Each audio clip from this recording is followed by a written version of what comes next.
बिस्मिल्लाहिर्रहमानिर्रहीम। अस्सलाम वालेकुम व रहमतुल्लाहि व बरकातहू। की हाल चाल है जी? ठीक ठाक हो? उम्मीद है अल्लाह ताला दे हुक्म दे नाल इंशाअल्लाह तुसीं सारे ठीक ठाक होवोगे। अल्लाह ताला सब ते रहमत फरमाए। अल्लाह ताला सब नूं अपने हिफ्ज़ो ईमान दे विच रखे।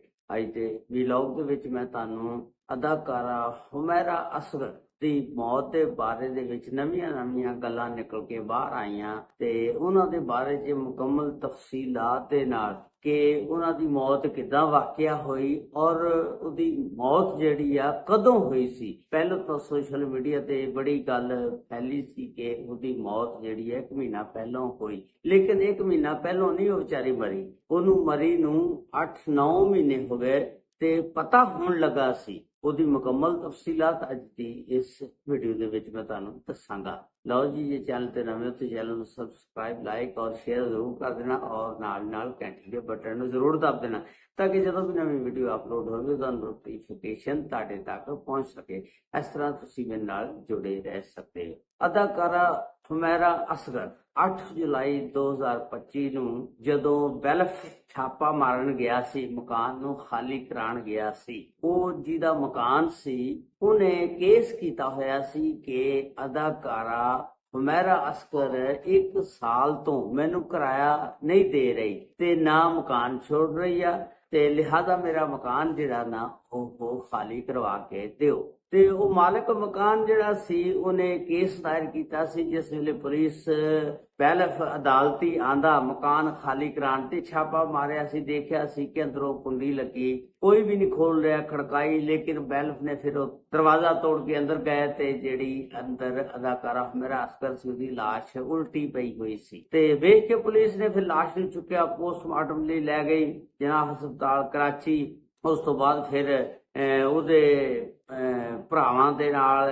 ਸਭ ਤੋਂ ਪਹਿਲਾਂ ਕਾਲ 9 ਜੁਲਾਈ ਨੂੰ ਕੀਤੀ ਗਈ। ਭਰਾ ਨੂੰ ਦੱਸਿਆ, ਭਰਾ ਕਹਿੰਦਾ ਕਿ ਸਾਡਾ ਇਹਦੇ ਨਾਲ ਰਿਸ਼ਤਾ ਜਿਹੜਾ ਮਰਨ ਜੀਣ ਦਾ ਖਤਮ ਆ, ਇਹਦੇ ਵਾਲਦ ਨਾਲ ਗੱਲ ਕਰੋ। ਇਹਦੇ ਵਾਲਦ ਨਾਲ ਗੱਲ ਕੀਤੀ, ਵਾਲਦ ਸਾਹਿਬ ਵੀ ਕਹਿੰਦੇ ਕਿ ਸਾਡਾ ਮਰਨਾ ਜੀਣਾ ਇਹਦੇ ਨਾਲ ਖਤਮ ਆ, ਅਸੀਂ ਇਹਦੇ ਨਾਲ ਕੋਈ ਲੈਕਾ ਦੇਕਾ ਨਹੀਂ ਹੈਗਾ ਤੇ ਨਾ ਅਸੀਂ ਇਹਦੀ ਲਾਸ਼ ਵਸੂਲ ਕਰਨੀ ਆ। ਹੁਣ ਮੌਕੇ ਤੋਂ ਜਿੰਨੇ ਵੀ ਸ਼ਵਾਹਿਦ ਇਕੱਠੇ ਹੋਏ ਨੇ, ਸਬੂਤ ਮਿਲੇ ਨੇ, ਉਹਦੇ ਮੁਤਾਬਕ ਅਗਰ ਦੇਖਿਆ ਜਾਵੇ ਤੇ ਉਹਦੇ ਘਰ ਦੀ ਜਿਹੜੀ ਬਿਜਲੀ ਆ ਨਾ ਅਕਤੂਬਰ 2024 ਦੇ ਵਿੱਚ ਕੱਟ ਦਿੱਤੀ ਗਈ ਸੀ। ਤੇ ਜਦੋਂ ਘਰ ਦੀ ਬਿਜਲੀ ਨਾ ਹੋਵੇ ਤੇ ਘਰ ਦੇ ਵਿੱਚ ਪੰਪ ਕਿਵੇਂ ਚਲਾਣਾ, ਪਾਣੀ ਦਾ ਇਸਤੇਮਾਲ ਕਿਵੇਂ ਕਰਨਾ, ਨਹਾਉਣਾ ਕਿਸ ਤਰ੍ਹਾਂ, ਪੱਖੇ ਦੇ ਥੱਲੇ ਕਿਵੇਂ ਬਹਿਣਾ, ਏਸੀ ਨਹੀਂ ਚੱਲਦਾ, ਗਰਮੀ ਬੜੀ ਆ। ਤੇ ਇੱਥੋਂ ਸਾਬਤ ਹੁੰਦਾ ਕਿ ਉਹਦਾ ਬਿਜਲੀ ਦਾ ਕਨੈਕਸ਼ਨ ਜਿਹੜਾ ਸਨ 2024 ਅਕਤੂਬਰ ਦੇ ਵਿੱਚ ਕੱਟ ਦਿੱਤਾ ਗਿਆ ਸੀ। ਉਸ ਤੋਂ ਬਾਅਦ ਆਖਰੀ ਕਾਲ ਜਿਹੜੀ ਆ ਉਹਦੀ ਸਤੰਬਰ ਅਕਤੂਬਰ ਦੇ ਵਿੱਚ ਹੁੰਦੀ ਆ। ਉਹ ਵੀ ਰਿਸ਼ਤੇਦਾਰ ਮਾਂ ਨਾਲ ਜਿਹੜੀ ਉਹ ਲੁਕ ਛੁਪ ਕੇ ਆਪਣੀ ਮਾਂ ਨਾਲ ਕਰਦੀ ਹੁੰਦੀ ਸੀ। ਇੱਕ ਘਰ ਦੇ ਵਿੱਚੋਂ ਵਹਾਦ ਉਹਦੀ ਮਾਂ ਸੀ ਜਿਹੜੀ ਉਹਦੀ ਸਪੋਰਟ ਕਰਦੀ ਸੀ। ਤੇ ਉਸ ਤੋਂ ਵੀ ਅੰਦਾਜ਼ਾ ਲਗਾਇਆ ਜਾਂਦਾ ਕਿ ਉਹਦੀ ਜਿਹੜੀ ਮੌਤ ਆ ਸਤੰਬਰ ਅਕਤੂਬਰ ਦੇ ਵਿੱਚ ਹੋਈ। ਉਸ ਤੋਂ ਬਾਅਦ ਹੋਰ ਜਿਹੜੇ ਸ਼ਵਾਹਿਦ ਨੇ, ਮਸਲਨ ਫਰਿਜ ਦੇ ਵਿੱਚ ਜਿੰਨੀਆਂ ਵੀ ਆਈਟਮਾਂ ਸੀ ਉਹਨਾਂ ਦੀ ਐਕਸਪਾਇਰੀ ਡੇਟ 2024 ਸੀ ਤੇ ਉੱਥੋਂ ਵੀ ਅੰਦਾਜ਼ਾ ਲਾਇਆ ਜਾ ਸਕਦਾ ਕਿ 2024 ਜਦੋਂ ਐਕਸਪਾਇਰੀ ਡੇਟ ਆ ਤੇ ਉਸ ਤੋਂ ਬਾਅਦ ਕੋਈ ਚੀਜ਼ਾਂ ਕਿਸੇ ਨੇ ਇਸਤੇਮਾਲ ਹੀ ਨਹੀਂ ਕੀਤੀਆਂ, ਨਾ ਕੋਈ ਲੈ ਕੇ ਆਇਆ। ਉਸ ਤੋਂ ਵੀ ਅੰਦਾਜ਼ਾ ਲਗਾਇਆ ਜਾ ਸਕਦਾ ਕਿ ਉਹ ਸਤੰਬਰ ਅਕਤੂਬਰ ਜਾਂ ਦਸੰਬਰ ਇਹਨਾਂ ਮਹੀਨਿਆਂ ਦੇ ਵਿੱਚ ਉਹ ਫੌਤ ਹੋਈ ਆ, ਮਰ ਗਈ ਆ। ਤੇ ਲੇਕਿਨ ਦੇਖਣ ਵਾਲੀ ਗੱਲ ਇਹ ਆ ਕਿ ਯਾਰ ਅਗਰ ਘਰ ਦੇ ਵਿੱਚ ਇੱਕ ਚੂਹਾ ਵੀ ਮਰ ਜਾਏ ਨਾ ਬਹੁਤ ਸਮੈਲ ਆਉਂਦੀ ਆ ਉਹਦੀ। ਅਸੀਂ ਬੈੱਡ ਦੇ ਥੱਲੇ ਵੜਿਆ ਹੋਵੇ, ਮਰਿਆ ਹੋਵੇ ਜਾਂ ਸੋਫੇ ਦੇ ਥੱਲੇ, ਘਰ ਦੇ ਵਿੱਚ ਖੜ ਨਹੀਂ ਹੁੰਦਾ, ਲੇਕਿਨ ਇਹਦੀ ਲਾਸ਼ ਦੀ ਸਮੈਲ ਕਿਸੇ ਨੂੰ ਨਹੀਂ ਆਈ। ਆਂਢ ਗੁਆਂਢ ਕੋਈ ਵੀ ਬੰਦਾ ਨਹੀਂ ਸੀ। ਦੱਸਦੇ ਨੇ ਕਿ ਜਿਹੜੇ ਗੁਆਂਢੀ ਨੇ ਉਹ ਵੀ ਕੋਈ 5-6 ਮਹੀਨਿਆਂ ਤੋਂ ਨਹੀਂ ਸੀ ਰਹਿ ਰਹੇ। ਦੇਖਣ ਵਾਲੀ ਗੱਲ ਇਹ ਆ ਕਿ ਉਹਨਾਂ ਨੇ ਵੀ ਕਿਉਂ ਫਲੈਟ ਆਪਣਾ ਜਾਂ ਮਕਾਨ ਸੀ ਖਾਲੀ ਕੀਤਾ, ਕਿਉਂ ਨਹੀਂ ਰਹਿ ਰਹੇ ਸੀ। ਤੇ ਉਸ ਤੋਂ ਇਲਾਵਾ ਕਿਸੇ ਬੰਦੇ ਨੇ ਇਹਦੇ ਨਾਲ ਕਾਲ ਤੇ ਰਾਬਤਾ ਨਹੀਂ ਕੀਤਾ, ਕਿਸੇ ਬੰਦੇ ਨੇ ਇਹਦੇ ਨਾਲ ਮੇਲ ਮਿਲਾਪ ਨਹੀਂ ਕੀਤਾ ਕਿ ਇਹਦੇ ਨਾਲ ਟੱਚ ਰਹੀਏ ਜਾਂ ਕਰੀਏ, ਦੇਖੀਏ। ਤੇ ਇਹਦੇ ਵਾਲਦ ਸਾਹਿਬ ਜਿਹੜੇ ਸੀ ਉਹ ਤਾਂ ਇਹਦੇ ਕੋਲੋਂ ਬੜੇ ਨਾਰਾਜ਼ ਸੀ।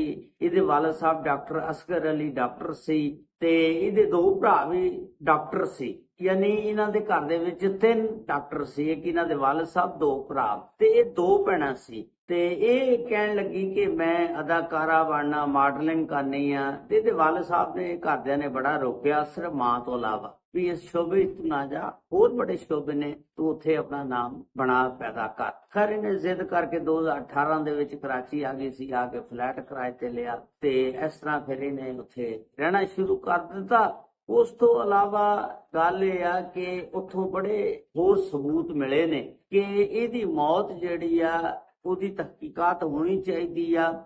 ਇਹ ਨਸ਼ਾ ਨਹੀਂ ਸੀ ਕਰਦੀ, ਡਰੱਗ ਯਾਨੀ ਮਨਸ਼ੀਆਤ ਦਾ ਇਸਤੇਮਾਲ ਨਹੀਂ ਸੀ ਕਰਦੀ, ਕਿਉਂਕਿ ਜੇ ਨਸ਼ਾ ਕਰਦੀ ਹੁੰਦੀ, ਦੱਸਦੇ ਨੇ ਕਿ ਇਹਦੇ ਕਮਰੇ ਦੇ ਵਿੱਚੋਂ ਜਾਂ ਫਰਿੱਜ ਦੇ ਵਿੱਚੋਂ ਜਾਂ ਕੋਈ ਆਸ-ਪਾਸ ਐਸੀ ਕੋਈ ਚੀਜ਼ ਨਹੀਂ ਮਿਲੀ ਜਿਹਦੇ ਨਾਲ ਸਾਬਤ ਹੋ ਸਕੇ ਕਿ ਇਹ ਨਸ਼ਾ ਕਰਦੀ ਸੀ। ਪੁਲਿਸ ਦਾ ਕਹਿਣ ਦਾ ਇਹੀ ਸੀ ਮਕਸਦ ਕਿ ਇਹ ਨਸ਼ੇ ਦੀ ਅਗਰ ਹਾਲਤ ਦੇ ਵਿੱਚ ਹੁੰਦੀ ਤਾਂ ਜ਼ਰੂਰ ਕੋਈ ਨਾ ਕੋਈ ਸਬੂਤ ਉੱਥੋਂ ਮਿਲਦਾ, ਕੋਈ ਸ਼ਰਾਬ ਦੀ ਬੋਤਲ ਮਿਲਦੀ, ਕੋਈ ਕਿਸੇ ਕਿਸਮ ਦਾ ਕੋਈ ਵੀ ਸਬੂਤ ਇਸ ਤਰ੍ਹਾਂ ਦਾ ਨਹੀਂ ਮਿਲਿਆ ਕਿ ਇਹ ਨਸ਼ਾ ਕਰਦੀ ਸੀ। ਇਹ ਗੱਲ ਕਲੀਅਰ ਆ। ਪੁਲਿਸ ਵਾਲਿਆਂ ਨੇ ਕਿਹਾ ਕਿ ਇਹ ਨਸ਼ੇ ਦੇ ਨਾਲ ਨਹੀਂ ਮਰੀ, ਕਿਉਂਕਿ ਅਗਰ ਨਸ਼ੇ ਦੇ ਨਾਲ ਮਰਦੀ ਤਾਂ ਜ਼ਰੂਰ ਕੋਈ ਨਾ ਕੋਈ ਫਰਿੱਜ ਦੇ ਵਿੱਚ ਚੀਜ਼ ਹੁੰਦੀ, ਜਾਂ ਕਿਤੇ ਅਲਮਾਰੀ 'ਚ ਰੱਖੀ ਹੁੰਦੀ, ਜਾਂ ਕੋਈ ਬੈੱਡ ਦੇ ਥੱਲੇ ਹੁੰਦੀ, ਜਾਂ ਜਿੱਥੇ ਉਹ ਪਈ ਸੀ ਉਹਦੇ ਕੋਲ ਕੋਈ ਚੀਜ਼ ਜਾਂ ਗਲਾਸ ਇਹੋ ਜਿਹਾ ਮਿਲਦਾ। ਬਿਲਕੁਲ ਸੋਫੇ ਉਸੇ ਤਰ੍ਹਾਂ ਸਾਫ਼ ਨੇ, ਬੈੱਡ ਦੀ ਚਾਦਰ ਸਾਫ਼ ਆ, ਬਾਹਰ ਜਿਹੜਾ ਲੌਨ ਆ ਉਹ ਵੀ ਸਾਫ਼ ਆ, ਟੀਵੀ ਆ, ਹਰ ਸ਼ੈ।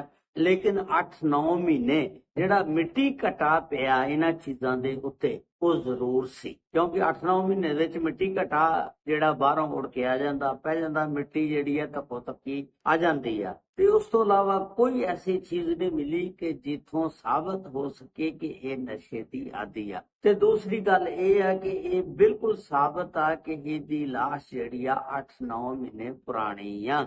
ਤੇ ਉਹ ਬਿਜਲੀ ਦੇ ਬਿੱਲ ਤੋਂ ਅੰਦਾਜ਼ਾ ਲਾ ਲਓ, ਮੋਬਾਈਲ ਫੋਨ ਤੋਂ ਅੰਦਾਜ਼ਾ ਲਾ ਲਓ ਕਿ ਆਖਰੀ ਕਾਲ ਜਿਹੜੀ ਆ ਉਹਨੇ ਸਤੰਬਰ-ਅਕਤੂਬਰ ਦੇ ਵਿੱਚ ਕੀਤੀ ਆ। ਉਸ ਤੋਂ ਬਾਅਦ ਇਹ ਬੜੀ ਮਸ਼ਹੂਰ ਅਦਾਕਾਰਾ ਸੀ ਹੁਮੈਰਾ ਅਸਗਰ, ਇਹਦੇ 7 ਲੱਖ ਫਾਲੋਅਰਸ ਨੇ। ਉਸ ਤੋਂ ਬਾਅਦ ਇਹਨੇ ਅਹਿਮਦ ਬੱਟ ਸਾਹਿਬ ਨੇ, ਉਹਨਾਂ ਦੀ ਪੋਸਟ ਕਾਰਡ ਦੇ ਵਿੱਚ ਇਹਨੇ ਕਾਫੀ ਦਫਾ ਆਈਆਂ, ਆ ਕੇ ਗੱਲਬਾਤ ਕੀਤੀ, ਬੜੀਆਂ ਮਸ਼ਹੂਰ ਸੀ। ਤੇ ਲੇਕਿਨ ਗੱਲ ਇਹ ਆ ਕਿ ਇਹਦਾ ਪਤਾ ਕਿਉਂ ਨਾ ਲੱਗ ਸਕਿਆ ਕਿ 8-9 ਮਹੀਨੇ ਤੋਂ ਉੱਥੇ ਵਿਚਾਰੀ ਫੌਤ ਹੋ ਗਈ, ਮਰੀ ਪਈ ਆ, ਕਿਸੇ ਨੇ ਨਹੀਂ ਵੇਖਿਆ। ਇਸ ਗੱਲ ਦੀ ਪੂਰੀ ਤਹਿਕੀਕਾਤ ਹੋਣੀ ਚਾਹੀਦੀ ਆ। ਇਹਦੀ ਲਾਸ਼ ਜਿਹੜੀ ਆ ਨਾ, ਇਸ ਤਰ੍ਹਾਂ ਸੀ ਕਿ ਦੱਸਦੇ ਨੇ ਗੱਲ ਸੜ ਗਈ ਸੀ, ਬਲਕਿ ਤੁਸੀਂ ਇਹ ਕਹਿ ਲਓ ਕਿ ਕੀੜੇ ਵੀ ਚੱਲਦੇ ਸੀ। ਤੇ ਕੁਝ ਜਿਸਮ ਦੇ ਅਜ਼ਾ ਐਸੇ ਹੁੰਦੇ ਨੇ ਜਿਨ੍ਹਾਂ ਤੋਂ ਪਤਾ ਲੱਗਦਾ। ਇਹਦੇ ਗੋਡੇ ਜਿਹੜੇ ਸੀ ਉਹ ਵੀ ਸਹੀ ਸੀ, ਬਾਕੀ ਮਾਸ ਮੂਸ ਤਾਂ ਸਾਰਾ ਗਲ ਗਿਆ ਸੀ। ਤੇ ਇਸ ਤਰ੍ਹਾਂ ਇਸ ਦੀ ਵਿਚਾਰੀ ਦੀ ਮੌਤ ਹੋਈ। ਇਹਦੀ ਤਹਿਕੀਕਾਤ ਹੋਣੀ ਚਾਹੀਦੀ ਆ ਕਿ ਇਹਦੀ ਮੌਤ ਕਿੱਦਾਂ ਵਾਕਿਆ ਹੋਈ। ਹਜੇ ਤੱਕ ਕੋਈ ਸਬੂਤ ਨਹੀਂ ਮਿਲ ਰਿਹਾ, ਲੇਕਿਨ ਸਿਰਫ ਇਹ ਜ਼ਰੂਰ ਸਬੂਤ ਮਿਲਿਆ ਕਿ ਇਹ 8-9 ਮਹੀਨੇ ਪੁਰਾਣੀ ਲਾਸ਼ ਸੀ। ਅੱਲਾਹ ਤਾਲਾ ਸਭ ਤੇ ਰਹਿਮਤ ਫਰਮਾਏ। ਅੱਲਾਹ ਤਾਲਾ ਸਭ ਨੂੰ ਆਪਣੇ ਹਿਫਜ਼ੋ ਮਾਨ ਚ ਰੱਖੇ। अस्सलामु अलैकुम व रहमतुल्लाहि व बरकातहू।